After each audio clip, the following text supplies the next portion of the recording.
Hey everyone, and welcome to this explainer where we are unpacking the Indian Army's most urgent armored requirement for the Himalayas, Project Zorawar. Now, if you're keeping tabs on global defense, you already know that high-altitude warfare is going through a massive transformation right now, and India is right at the epicenter of it. So today, we're going to dive into this incredibly fascinating engineering and strategic pivot happening literally at the roof of the world. Okay, picture this immense logistical nightmare for a second. Imagine a massive, heavily armored T-90 tank. This is a machine built to totally dominate flat plains.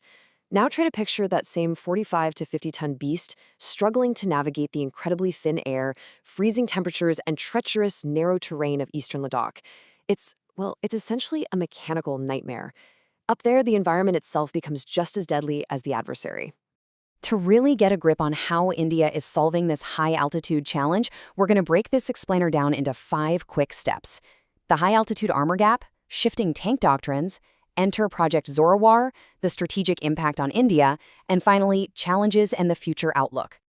All right, kicking things off with Part 1, the high-altitude armor gap. So the real wake-up call here was Galwan Valley back in 2020. Following those intense clashes, the Indian Army had a pretty stark realization. They just didn't have the necessary agility to counter modern threats up in the mountains. Sheer firepower and heavy armor, they just weren't enough anymore.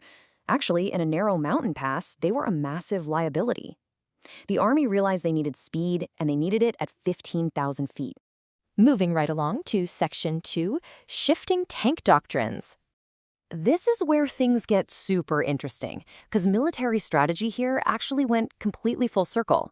Back in the 1962 Sino-Indian War, and again in '65, India used light tanks, like the AMX-13, incredibly effectively in the mountains. But over the following decades, the focus kind of drifted towards the plains of Pakistan, and that led to this massive procurement of heavy 45 to 50-ton tanks like the T-72 and T-90. But then, 2020 hits. The Galwan standoff forces a drastic pivot, which finally culminated in the 2024 unveiling of the Zorawar prototype. So we literally went from light to heavy and right back to light again. That 2020 standoff exposed a glaring mismatch. India was aggressively airlifting these massive, heavy T-90 tanks to the mountains. And sure, while they are undeniably lethal, their weight severely restricts mobility in those narrow passes. Meanwhile, you have the Chinese PLA deploying highly mobile Type 15 light tanks, which were specifically built for that altitude. It was a clear, severe mismatch in maneuverability. Which brings us to Section 3. Enter Project Zorawar. So, what exactly is Project Zorawar? Well, it's the indigenous development of a 25-ton light tank, co-designed by the DRDO and private sector partner Larsen & Toubro. It's this nimble disruptor built from the ground up to operate in the thin air and extreme conditions of high-altitude borders, like eastern Ladakh. Make no mistake, this isn't just a scaled-down heavy tank. It is an entirely new breed of mountain armor. And listen, the urgency behind this project is absolutely real. The Indian Army needs approximately 350 of these light tanks immediately to secure the border and establish a credible deterrent. This isn't some long-term wish list item for the future. This is a rapid induction necessity right now. Let's pivot to Section 4, Strategic Impact on India. The Zorawar tank fundamentally restores the tactical balance along the line of actual control by checking 3 vital boxes for the Army: high-altitude mobility, rapid airlift capability, and effectively countering the PLA. Let's break down exactly how it does this, starting with mobility. Think about it. At 15,000 feet, the air is ridiculously thin. Because combustion engines need oxygen to breathe, heavy tank engines experience a massive drop in performance up there. They essentially start gasping for air and become sluggish. Zorawar avoids this entirely. It's engineered with a super high power-to-weight ratio, so even with less oxygen, the engine doesn't have to push 50 tons of steel. It remains incredibly fast, agile, and lethal in extreme conditions where heavier tanks just turn into sitting ducks. But here is the real logistical superpower: airlift capability. Because it clocks in at just 25 tons, entire armored squadrons of Zorawar tanks can be driven straight into a C-17 Globemaster or a C-13J transport aircraft. They can literally be airlifted to threatened sectors within hours. We're talking about shifting the balance of power on a mountain in a single afternoon, rather than taking weeks to slowly transport heavy armor by road.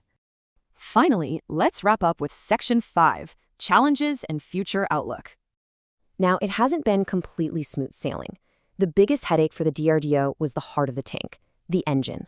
India initially planned to import German MTU engines, but global supply chain issues threw a massive wrench in those plans, causing major delays.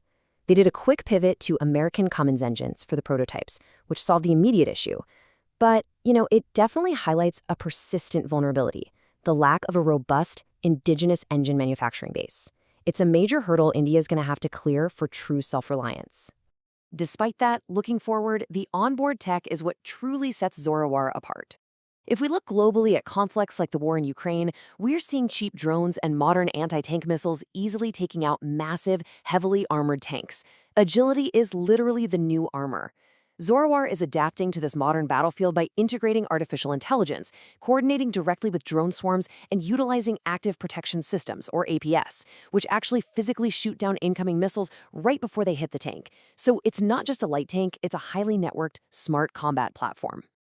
So let's zoom out for a second and lock in the key takeaways. The capability to rapidly airlift high-power-to-weight armor to face adversaries like the Type 15, that changes the calculus entirely. Project Zorawar isn't just about securing the line of actual control. It's fundamentally about redefining mobility in the mountains. Which brings us to one critical final thought. With agile, AI-driven, highly networked platforms like Zorawar now entering rigorous winter trials in the high altitude, we have to ask ourselves a pretty fundamental question about the future of ground warfare. Have we just witnessed the death of the massive, slow tank? Will the battlefields of tomorrow be dominated entirely by speed, tech, and thin air? It's a fascinating shift, and we'll definitely be watching it unfold. Thanks so much for joining me for this explainer, and keep your eyes on the LAC.